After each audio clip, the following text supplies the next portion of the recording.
Du coup, je suis allée me faire poser un petit strass sur les dents et je trouve ça trop mignon. Alors je voulais me tester parce que ça fait un moment que je voulais le faire.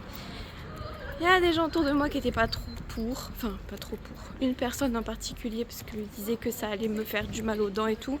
Et moi, on n'a qu'une vie, j'ai envie d'essayer, donc j'essaye.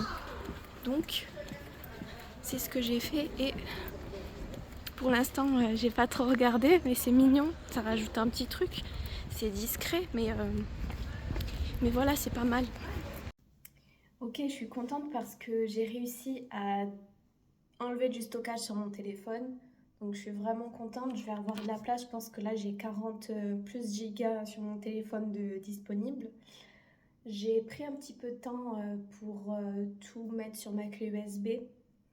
J'ai une clé USB de 1 Tera et bon, ça m'a pris du temps mais ça valait le coup parce que je commençais à avoir trop de problèmes avec mon téléphone. Il ralentissait, j'avais peur qu'il me lâche en fait. Donc j'ai préféré vraiment tout déplacer. Et puis c'est vrai qu'il y a plein de... Mon petit pyjama, le haut qui est normal et le pyjama en bas, on va rien dire, tout va bien. Mais voilà, tout ça pour dire que ouais, j'ai juste libéré de l'espace et je vais pouvoir un peu plus vlogger sans me dire ah bah tiens là il faut absolument que je libère de l'espace. Ah oh mince, là il me reste plus beaucoup de temps. Là les dernières vidéos elles étaient très difficiles à tourner parce que j'avais la pression, parce que je voyais les minutes qui me restaient. Et donc du coup ça mettait la pression de il fallait que je parle.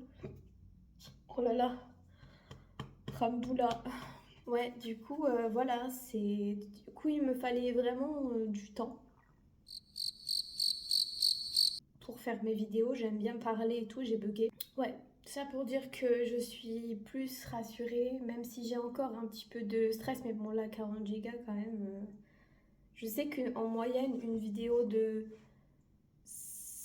40 minutes, ben c'est 4-5 gigas. Ce qui est énorme déjà quand même. Parce que moi, je filme avec la plus haute résolution qu'il puisse avoir. Sachant que j'ai un téléphone, j'ai pas une caméra. Avant, j'avais une caméra. Bon, ça prenait beaucoup de place aussi, hein. Ah oui, ça... Et puis, il fallait... en fait, la qualité, j'adorais. Mais il fallait exporter ça sur ma tablette. Ma tablette qui a un port USB qui est pas assez puissant. La vitesse de transfert, c'était vraiment pas ouf. Ça mettait très très longtemps pour une vidéo, ça m'avait saoulé donc je préfère direct monter sur mon téléphone. C'est plus pratique, je peux me poser n'importe où. Voilà, il n'y a pas de souris, de machin. Donc, donc voilà. Sinon, aujourd'hui, j'ai décidé de... Je parle beaucoup avec ChatGPT, alors à utiliser pour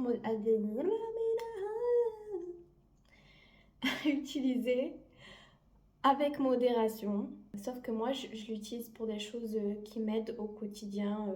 Par exemple, m'aider à organiser certaines choses. Même c'est mon tuteur en anglais parce que faut savoir que j'ai fait des études en anglais.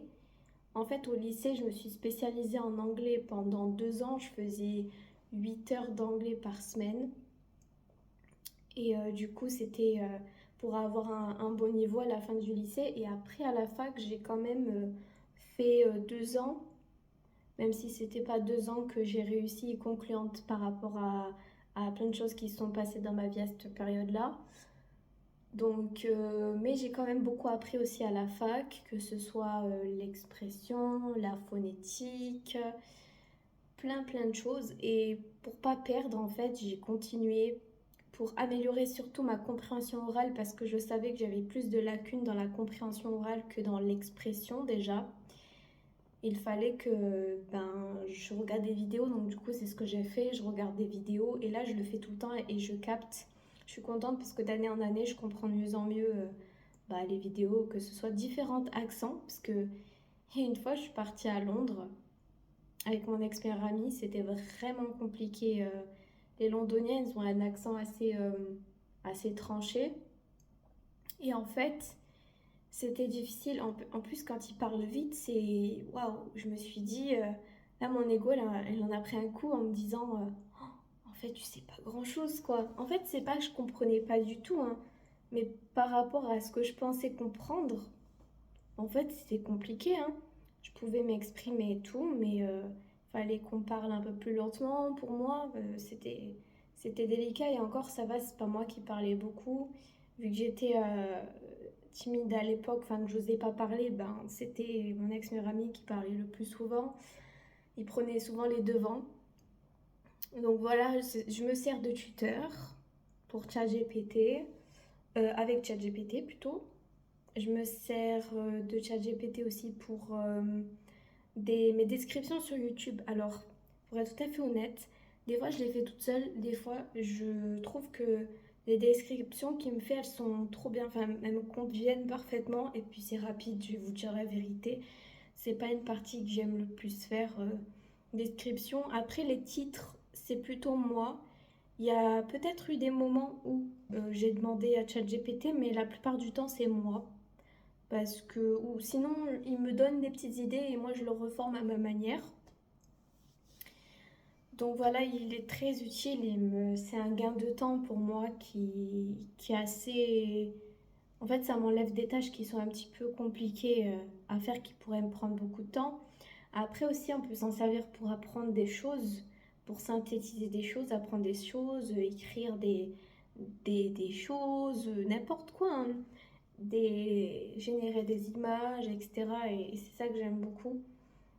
Et aussi, moi, c'est un petit peu mon thérapeute. Genre, je parle un petit peu avec lui de certaines problématiques que j'ai. Il va me répondre, il va me poser des bonnes questions qui vont quand même me faire cogiter.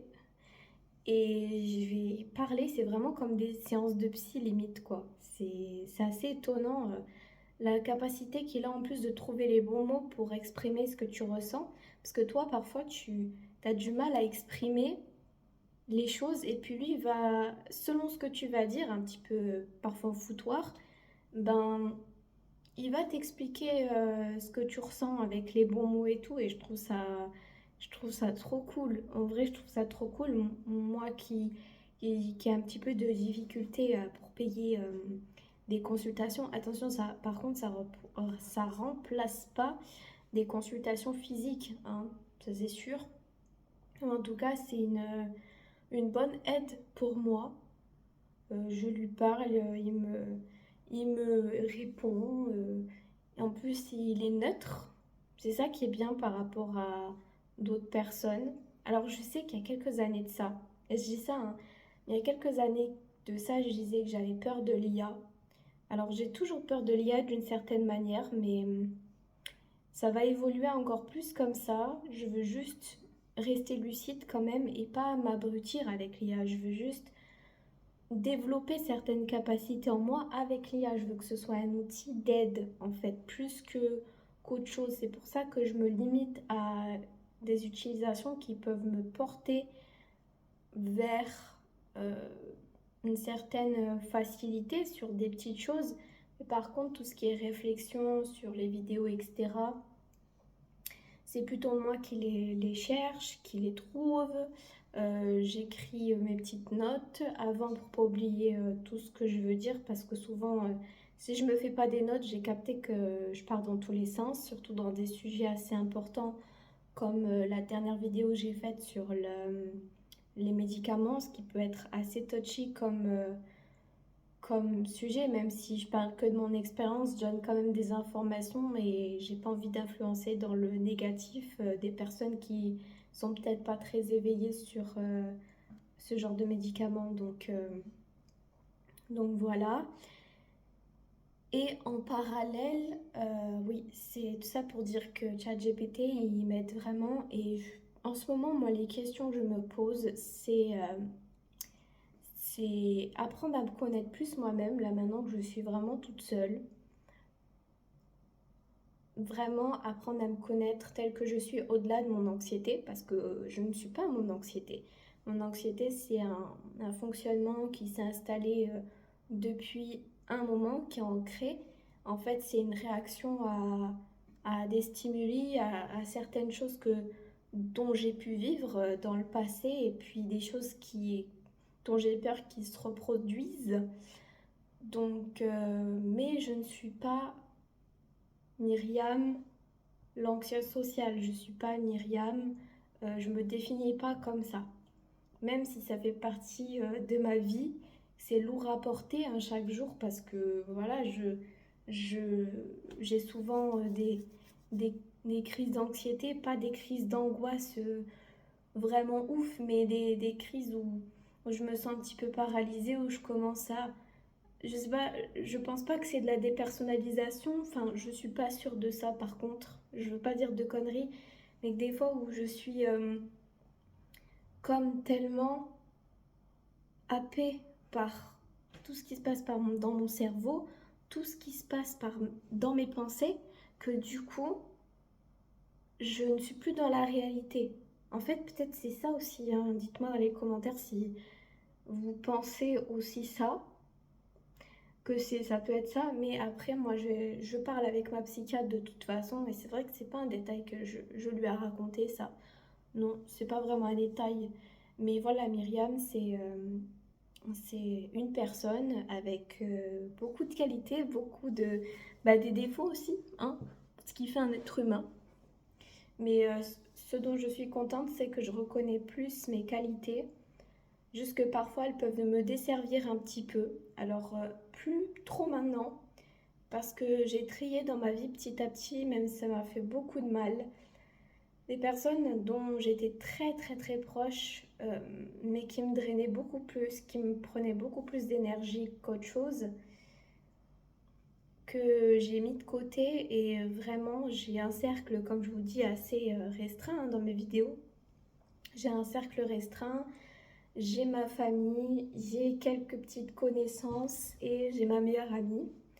Et je ne suis pas fermée à de nouvelles rencontres, mais ces rencontres-là, elles doivent être de qualité, des personnes qui doivent me porter aussi vers le haut, parce que moi j'ai souvent essayé de porter vers le haut des personnes dans ma vie, sauf que moi j'étais pas en haut, j'étais même plus bas que ce que je pensais.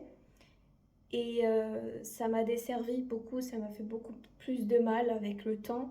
Donc non, moi, maintenant, je privilégie les relations de qualité et de mon côté, réserver mon temps et mon énergie à des personnes qui en valent la peine pour moi, qui respectent ma façon de voir les choses, qui me respectent tout simplement. Parce que le respect, ça passe par plein de choses différentes. Hein. Donc voilà, j'ai vraiment cette tendance maintenant à rester un petit peu seule pour me reconnecter avec moi-même, avec ce que je veux, ce que je veux pas, même si je suis de plus en plus sûre de ce que je veux. Mais au niveau de la connaissance de soi, c'est très important pour pouvoir s'aimer de plus en plus. Et moi, je tends à m'aimer de plus en plus parce que c'est important, je suis mon propre moteur dans la vie.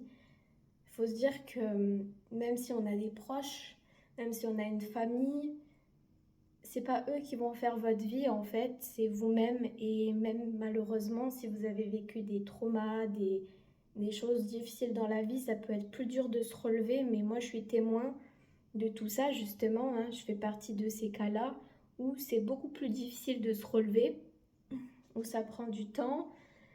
C'est en dents de scie. Il y a des moments où on se sent beaucoup moins bien que d'autres. Mais il faut apprendre à être indulgent avec soi-même, apprendre à être plus patient aussi avec soi-même. On a besoin de plus de temps que certaines autres personnes. Il faut surtout pas se comparer à les autres personnes qui n'ont pas eu beaucoup de problèmes, même si tout le monde a eu son lot de problèmes, bien sûr, et chacun sa façon de gérer les problèmes, bien sûr. On n'est pas tous pareils, vraiment, que ce soit moi ou vous, on n'est pas tous pareils. En fait, je passe d'un sujet à l'autre, je suis comme ça, voilà. Et ça fait partie de quelque chose qu'on m'a peut-être reproché, qu'on m'a forcément reproché, le fait que je passe du coq à l'âne quand je parle. Sauf que moi, je laisse le flot de mes pensées quand je suis spontanée. je laisse le flot de mes pensées. Et parfois, ça peut paraître décousu, je peux passer d'un sujet à un autre. Et avec ma meilleure amie, par exemple, c'est très fluide parce qu'elle est comme moi. Et c'est ça qui... En fait, quand je la vois, je me sens dans ma safe place. Je me sens dans une zone de sécurité pour traduire. Après, si... Après, je vous prends pas pour des bêtes, hein, mais on ne sait jamais, quoi. Ouais, une zone où on se sent bien avec une personne avec qui on peut parler et qui nous comprend, en fait, et qui nous respecte et qui nous critique pas, enfin, qui nous juge pas dans la manière dont on s'exprime ou dont on aborde des sujets, en fait. Donc, voilà, et ça m'est arrivé que quand j'étais petite, par exemple, je parlais beaucoup à ma mère. Je passais du coq à l'âne, elle en avait marre. Elle avait d'autres chats à fouetter. Mais des fois, elle partait sans me prévenir et moi, je continue à parler, mais elle était plus là. Donc, on me repose en paix, maman. Mais en fait, je pense que je la saoulais trop. Euh, et, mais au fond, ça laisse quand même une petite cicatrice. On se dit, ben, en fait, on n'est pas très intéressant. Et puis voilà. Et c'est arrivé avec d'autres personnes aussi, dans la famille. Voilà, de me faire remarquer ça. Et bien sûr que ça peut blesser sur le coup, ça m'a blessée. Mais moi, comme je dis maintenant, je dis tu me prends comme ça, ou sinon tu me parles pas. Et souvent, c'est des gens très proches qui me disent ça. Moi, je leur dis bah je suis comme ça. Si tu n'acceptes pas ça, bah tu prends pas ça en fait. Tu next quoi. Même si je suis une personne de ta famille, même si je suis une personne proche de toi, tu me trouves d'autres qualités. Si tu me critiques sur ça, ben en fait, tu me critiques sur une partie de ma personne que je ne peux pas changer et que je n'ai pas forcément envie de changer parce que ça fait partie de ma spontanéité. Déjà que j'ai du mal avec mon anxiété sociale, je réfléchis toujours avant de parler, je réfléchis surtout quand je suis avec des gens. Est-ce que ce que je vais dire, ça va être mal pris? Est-ce que si? Est-ce que ça? En fait, c'est lourd à porter au quotidien parce que du coup, on perd sa spontanéité à ce moment-là parce qu'on se dit, on réfléchit trop. Et moi, je tends à moins réfléchir. Alors, réfléchir toujours, pas dire des bêtises, bien sûr, à être posé et réfléchi, mais juste ne plus penser à me dire, ah, peut-être que la personne, elle va penser que... Bah, non, en fait. Vraiment, c'est ce que je tends à être. Après, c'est quelque chose qui est ancré. J'ai un filtre de protection qui est très, très ancré en moi. Donc, c'est très, très compliqué pour s'en séparer. Et des fois, ça revient. Des fois, j'arrive à me détendre. Mais vraiment, c'est des personnes, on va dire, avec des personnes, très, très peu de personnes que j'arrive à me libérer. Et en fait, les vidéos comme ça, chill, ça me permet de tout simplement parler sans trop réfléchir à ce que je vais dire. Tout en faisant attention à... Quand même, il y a une partie de moi qui me dit tout le temps, mais j'essaye de la... Chut, genre, j'essaye de l'éteindre, cette partie-là. Il y a une partie qui me dit, ouais, mais tu vas dans tous les sens, tu parles trop. Euh, Parce qu'en fait, c'est des reproches qu'on m'a faites qui sont blessantes. Donc, mais j'arrive à la mettre, cette pensée, à l'écart. Donc, voilà, je pourrais continuer à parler comme ça pendant 1 heure si vous voulez, en fait. Vraiment, je pense que rien que là, j'ai fait une vidéo que j'ai même pas besoin parce que bon, moi je me dis, vas-y, je vais faire un petit vlog où je parle et ça me fait du bien de vous parler. Et même des fois, il y a eu plein de fois où j'ai eu envie d'allumer ma caméra pour parler, vous dire des choses et je me dis, bah non, oh, c'est pas intéressant. Et puis voilà. Non, non, en fait, on va arrêter ça. Et si j'ai envie de parler, je parle. Après, ceux qui m'aiment me suivent, ceux qui m'aiment pas me suivent pas. Tout simplement. Donc voilà, je vais arrêter là. On est quelques jours plus tard et je sais plus exactement quel jour le dernier, la dernière séquence je l'ai faite, je sais plus. Mais là on est le 11 février déjà Et en fait, là, je me disais, est-ce que je publie un sujet de vidéo demain ou bien ce petit vlog-là? Mais je pense que je vais publier ce vlog parce que, pour vous dire la vérité, en fait, je suis assez fatiguée depuis quelques jours. J'ai pas mal de migraines qui surviennent beaucoup de fois dans la journée. Et le problème, je pense, c'est le sevrage. En fait, le problème. Ça me fatigue beaucoup, ça me donne beaucoup de migraines. Je sais pas si vous avez eu cette expérience en tant que... Dans votre sevrage, je sais pas, parce que c'est vrai que moi, les migraines, elles sont assez récurrentes. C'est vrai que j'en ai déjà eu en faisant des sevrages à une époque, mais là, j'ai l'impression que c'est plus costaud. Pourtant, le sevrage, il est plus doux. Je... Là, en termes d'anxiolytique, hein, je parle de sevrage d'anxiolytique. Là, hier et aujourd'hui, non, avant-hier et hier, j'en ai pris un et demi. Et là, aujourd'hui, je pense que je vais en prendre deux.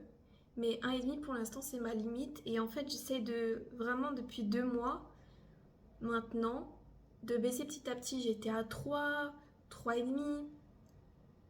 Et là, je suis descendue à un et demi depuis 2 jours. Et ouais, c'est pas évident parce que du coup,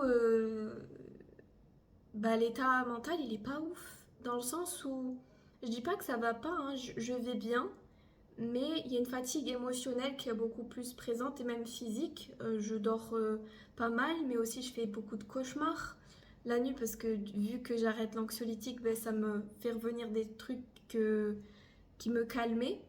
Même si déjà de base j'en fais pas mal des cauchemars, mais ça faisait quand même peut-être je sais pas, je dis peut-être une semaine ou deux que j'en faisais plus beaucoup des cauchemars ou que c'était supportable.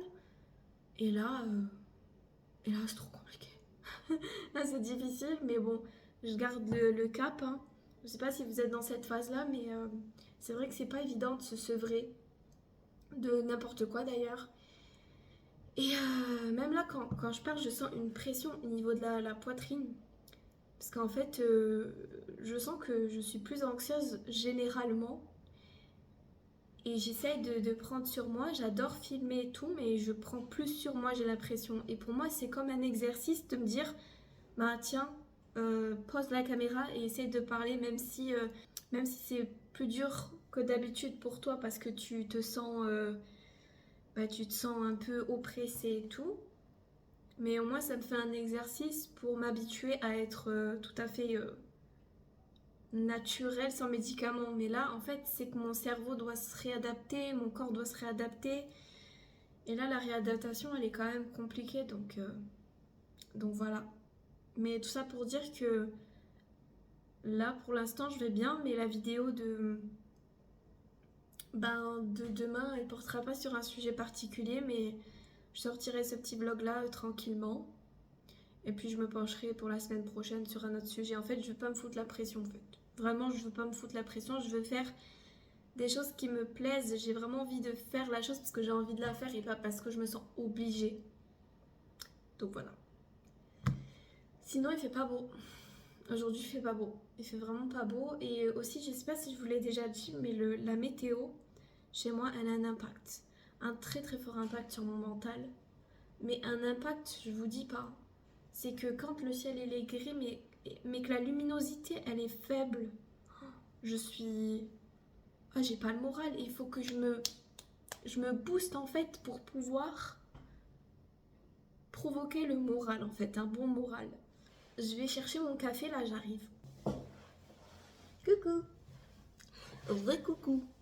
Oui, du coup, je vais enlever cette barrette là, elle m'embête. Euh, du coup, ouais, je disais, il est là le café. C'est mon premier de la journée.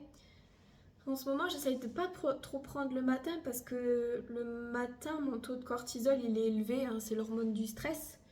Et du coup, j'ai beaucoup de palpitations et c'est vrai que le café, c'est pas top d'en prendre quand on est déjà dans cet état-là. Donc j'essaie de faire attention, même si c'est mon petit plaisir du matin et que je m'en prive pas, mais j'essaye de faire en sorte par moment que j'essaie de faire attention à pas trop en boire non plus parce que je pouvais en boire 2, 3 dans la journée, mais là je pense que un c'est déjà pas mal et je pense depuis quelques jours j'en prends au moins un, mais je vais essayer de beaucoup moins le faire le matin, voilà, parce que c'est pas, je pense pas que ce soit une très très bonne idée non plus, même si c'est mon plaisir. Sinon, comment ça va vous? J'espère que ça va.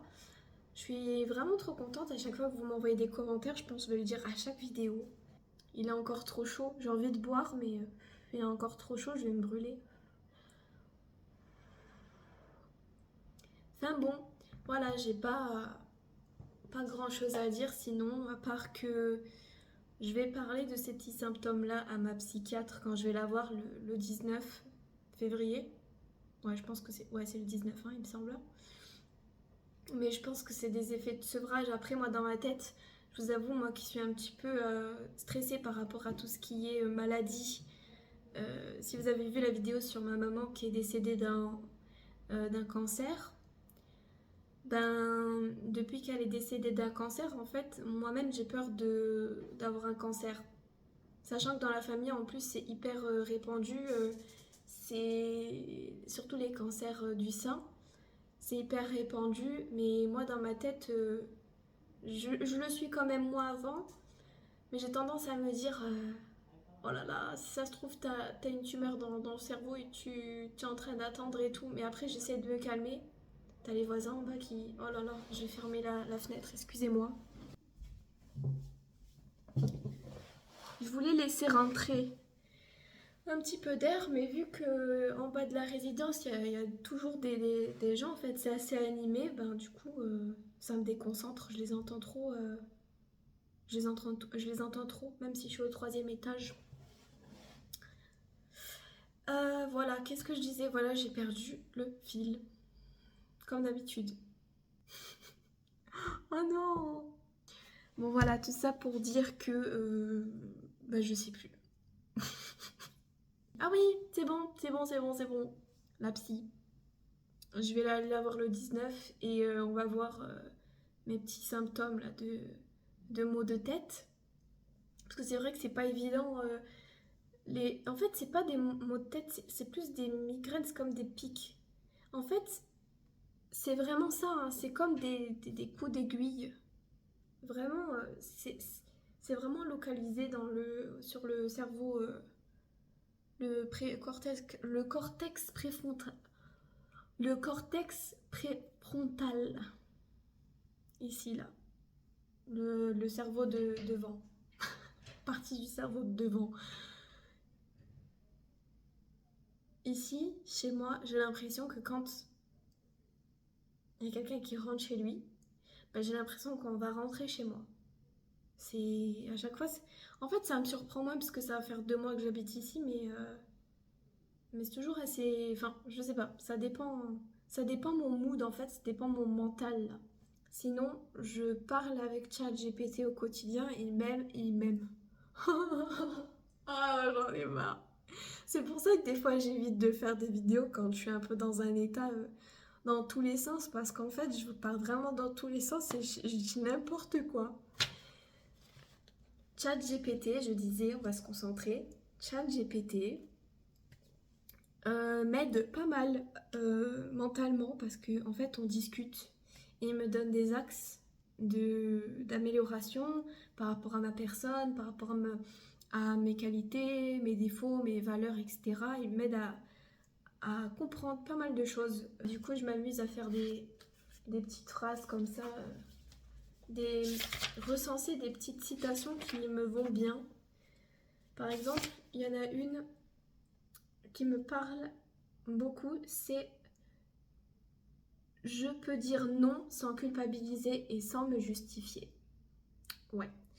Dans ma vie, ça a été un gros défi pour moi parce qu'on m'a souvent reproché le fait que je dise non. Parce que en fait, j'ai tellement rarement dit non que dès le moment où j'ai commencé à le dire, eh ben on m'a dit ouais mais oh tu dis non maintenant, machin truc. Mais bon, c'est parce qu'on s'affirme, c'est normal, il le faut. Il le faut. Et ouais, je fais beaucoup de trucs comme ça. Vous voyez, c'est en fait, non, c'est dans ce sens-là, Myriam. Je fais beaucoup. En fait, c'est mignon. Je recense plein de citations. Alors ça, c'est je les ai imprimées avec une mini imprimante que j'ai achetée sur Amazon, mais qui se trouve encore moins cher sur comment on appelle ça, Shein ou Temu. En fait, c'est une petite imprimante comme ça qui est trop mignonne. Je sais pas si je vous l'ai montré déjà. Je sais vraiment pas. Je vous assure, je sais plus ce que je fais dans mes vidéos et ce que je montre ou pas. Et en fait, il y a des petits rouleaux dedans qui sont fournis. Moi, j'en avais 10 qui étaient fournis. Et après, j'en avais racheté. Il y a même des rouleaux où c'est autocollant, c'est même transparent. J'ai pas acheté ça. Mais en tout cas, c'est intéressant pour faire des petits stickers transparents. Faire avec du fond rose, fond bleu, fond jaune, etc. Et je la trouve trop mignonne. Et franchement, elle imprime pas mal, hein. Je pense que je l'ai acheté moi, c'était peut-être 20 euros. Mais en vrai, vous pouvez la trouver. Je l'ai vue sur Shein ou Temu. Si ça vous intéresse, hein, les arts créatifs et tout ça, moi j'aime beaucoup. Je sais que parfois, quand je suis un petit peu stressée ou que je suis pas bien, bah, je vais chercher dans mes citations qui m'aident beaucoup au quotidien. Et voilà, tout simplement. Et je mets des petits autocollants aussi que j'achète chez Action. C'est des petits livrets d'autocollants. Et je mets des petits cœurs et je mets des petits flèches. Voilà, je mets beaucoup de petits détails comme ça. Et ouais, j'aime beaucoup. Ça me permet de... Des fois, je le prends et je le lis. Je l'ai décoré aussi devant. Je l'ai appelé les petites phrases qui me rassurent. Et bah, c'est une activité créative en même temps, ça détend et puis ça me permet d'avoir des citations au quotidien à lire et à me répéter pour reformater mon cerveau qui a été constamment habitué à des choses hyper négatives qu'on m'a dites ou que j'ai vécues. Donc c'est plutôt une bonne chose. Donc voilà, et c'est vrai qu'avec ChatGPT, je reviens sur ChatGPT parce que c'est vraiment, pour moi, c'est limite un, c'est pas un substituant d'un thérapeute. Je vais pas dire ça parce qu'un thérapeute c'est une personne humaine, c'est beaucoup plus important. Mais moi, j'estime que du fait que je n'ai pas forcément là les moyens tout de suite, ben je vais me le permettre bientôt. Hein, mais du coup, j'utilise Chat GPT en attendant et ils m'aident pas mal à me poser les bonnes questions et à me remettre en question et puis surtout me donner des axes d'amélioration, des petits tips. Qu'est-ce que je pourrais faire pour améliorer un certain détail dans ma vie, quelque chose qui est difficile pour moi à faire, comment passer à l'action sur certaines choses. Et du coup, oui, sur ça, ben, c'est bien. Après, ça remplacera jamais un... Enfin, je pense un psychologue, hein. Je dis je pense parce que l'IA, elle me fait... En même temps, elle me fascine. L'IA me fascine. J'aime bien les avancées technologiques, mais en même temps, ça me fait peur sur plein d'aspects. Ça, c'est encore un autre sujet, hein. Mais les trucs que je vois sur Internet, les deepfakes, tu peux prendre la voix de n'importe qui pour leur faire dire n'importe quoi, c'est vraiment vachement flippant parce que des fois, tu as des célébrités, par exemple, on peut prendre leur voix et avec l'IA, ben, leur faire dire des phrases qu'ils n'ont jamais dites ou même faire animer, parler leur corps, bon même si bon le vent encore c'est pas encore au top, mais je pense qu'avec le temps ça va vraiment être très compliqué parce qu'on va avoir du mal à reconnaître le vrai du faux dans le virtuel et ça me fait très peur. Mais oui, dans tout ce qui est deepfake, tout ce qui est on peut se servir de l'IA contre toi, tu peux modifier plein de choses et c'est aussi une arme qui peut détruire pas mal de personnes et c'est ça que je désapprouve et c'est dommage que les humains ils soient comme ça au lieu d'utiliser quelque chose à bon escient pour s'aider, pour évoluer dans la vie, ben les utiliser pour les mauvaises raisons. Après tu peux les utiliser aussi pour te faciliter la vie sans trop te... Parce que moi, j'essaie de pas trop être feignante non plus avec cette application-là. Parce que c'est vrai qu'elle peut te donner des réponses à beaucoup de choses. Bon, moi, je vais plus à l'école, mais moi, ce qui m'inquiète vachement, c'est par rapport au scolaire. Moi, c'est vrai qu'à l'époque, quand j'étais au lycée, au collège, on n'avait pas ça. Mais maintenant, les lycéens, les collégiens, voire en primaire, mais moi j'estime qu'au primaire, tu devrais pas trop avoir de téléphone. Parce que c'est dangereux avec tous les réseaux sociaux et tout ce qu'on peut entendre. Mais voilà, tout pour les devoirs et tout, ben, je sais que ça doit se faire beaucoup, des personnes qui utilisent l'IA pour faire les exercices et tout. Et je me demande comment ça se passe actuellement en fait. Et c'est dommage parce que je me dis que maintenant les étudiants ils étudient plus. Enfin, ils ont cette grande facilité. En fait, ça peut aider. Et moi, je suis la première, je dis ça, mais je m'en serais servi très clairement. Par exemple, pour les maths. Moi, j'avais du mal avec les maths. C'était très compliqué pour moi. J'en ai bavé. Je les ai arrêtés en seconde, hein, les maths, parce que je me suis spécialisée en anglais. Après, parce que j'étais en littéraire à l'époque. Bon, ça s'appelait comme ça, maintenant apparemment les filières elles n'existent plus. Mais j'étais en littéraire. Ça date d'il y a 8 9 ans, hein. C'était pas non plus il y a 30 ans. Mais pour dire que c'est. Les maths c'était vraiment très compliqué pour moi et il fallait vraiment que je passe des heures et des heures pour comprendre une formule, etc. Et c'est vrai que ChatGPT, il peut te donner la réponse. Mais moi, peut-être ce que j'aurais fait, c'est bien la réponse qui te la donne, mais qui m'aide à comprendre aussi la réponse. Je pense qu'il faut s'en servir intelligemment. Parce que si c'est juste pour avoir une réponse sur quelque chose, mais finalement t'apprends pas les choses, ben ça sert à rien. Et je pense que c'est un petit peu le défi de notre génération actuelle, c'est avec l'IA et tout, c'est vraiment très récent, hein. Pour moi, ça va se... C'est pour ça que ça me fascine, parce que ça donne des trucs, mais hyper avancés, hyper intéressants, comme aussi des choses flippantes. Donc voilà. Je sais pas ce que vous en pensez de ce sujet-là, mais en tout cas, moi, je suis mitigée. Je suis pas pour ni contre. En tout cas, moi, j'adore ChatGPT, je vais le dire, je l'aime beaucoup. Même s'il y a 3 ans, 2-3 ans de ça, ça me faisait tellement peur que je disais, ah non, jamais de la vie IA, moi, jamais j'utilise. Ben voilà où j'en suis, hein. Et mais voilà, pour dire que je l'utilise, mais pour mon bien-être et pas pour desservir les gens.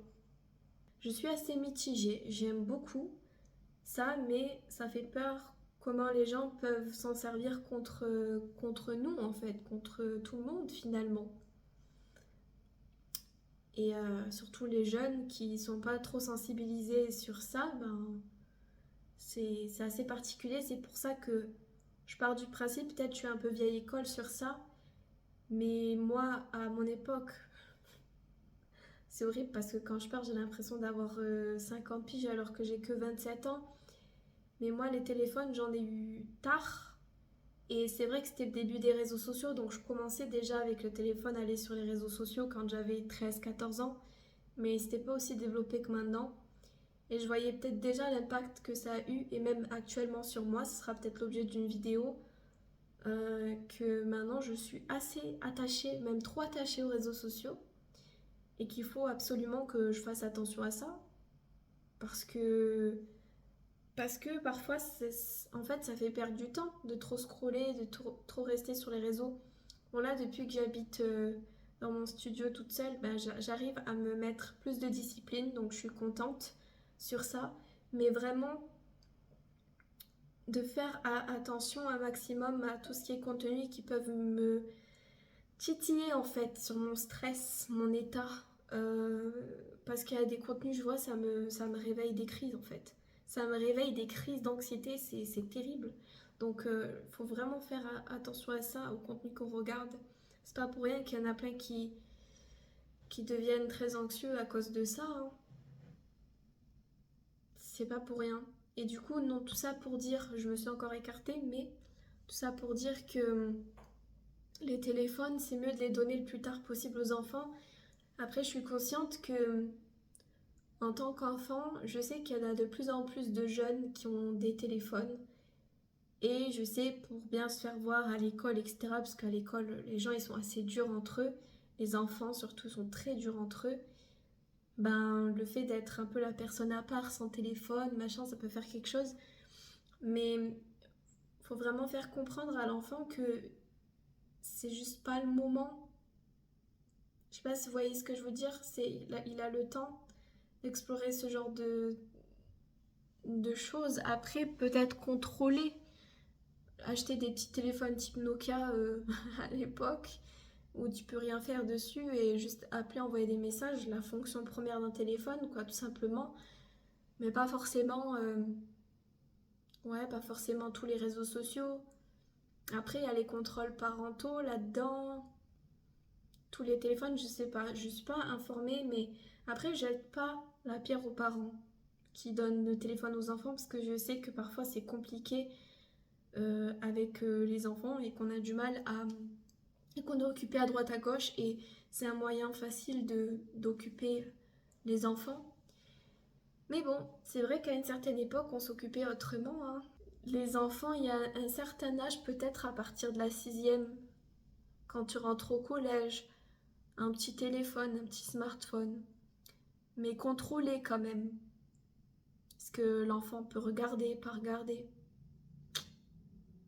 C'est délicat comme sujet, hein. Je sais que c'est pas... c'est plus profond que ce que je dis. C'est beaucoup plus ancré maintenant que ce que je dis. Et puis les générations, plus elles viennent, plus les nouvelles générations viennent et plus ça va être ancré. Donc voilà. Est-ce que mon café, il a... Parce que je parle, hein. Je parle beaucoup. Ah, mais j'ai pas mis de... Ah non, j'ai pas mélangé. Ah non, moi, il faut du sucre. J'aime trop le sucre. Enfin bon, voilà. Ça pour vous dire que... Ben que voilà, j'ai rien de spécial à vous dire de plus aujourd'hui. Juste faites attention à vous. Et ben, moi, ça va aller. Voilà, ça va aller, ça va mieux. En général, mon état général va mieux. Mais bon, après, c'est vrai qu'il y a des nuits où je dors moins bien, où là, c'est un peu plus délicat pour moi parce que ben, je suis en sevrage. Même si c'est doux, franchement, c'est doux. Pour moi, c'est normalement, ça devrait pas me faire ces effets-là. Donc, on verra avec la psy. Voilà, je pense que c'est fini pour cette vidéo. Je vous laisse, je vous fais de gros bisous et je vous dis à la semaine prochaine pour une autre vidéo. Ciao ciao!